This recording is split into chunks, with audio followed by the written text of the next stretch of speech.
जय जौहर संगवारी हो। मैं हूं आपन के संग ललिता चक्रधारी और आपन देखत हो न्यूज प्लस 21। चल एक नजर डालथन बिहना के 10 बड़े खबर में।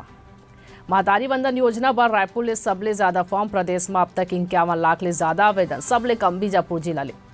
सरगुजा बिलासपुर संभाग में आज घलो बारिश के आसार। अगले 24 घंटा तापमान में कोनो बदलाव नहीं हुई। सरगुजा में रात के टेम्परेचर गिरी।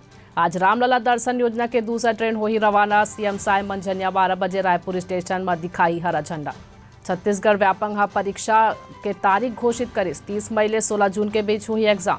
किसान मन के दिल्ली कूच के दूसर दिन आज शंभू खनौरी बॉर्डर ले हरियाणा में घुसे के कोशिश करी। राहुल हा घायल किसान मन ले फोन में बात करी। राज्यसभा नामांकन पर जयपुर पहुंची सोनिया गांधी। राहुल प्रियंका घलो साथ रहिस। गहलोत जूली डोटा सारा संग जम्मू विधायक हो ही प्रस्तावक।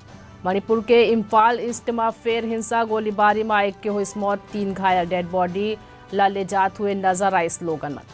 पुलवामा हमला के बरसी में पीएम मोदी हज शहीद जवान मल्ला दिन श्रद्धांजलि। हरियाणा के 7 जिला में मोबाइल इंटरनेट सस्पेंड। 15 जिला में धारा 144 लागू। तमिलनाडु विधानसभा में आज सीएम स्टालिन एक देश एक चुनाव के खिलाफ पेश करी प्रस्ताव। ऐसे नहीं जम्मू खबर पर हमारे चैनल लाइक और सब्सक्राइब करे पर झन भूलू। बने रहो न्यूज प्लस 21 में आप मन के हक के बात।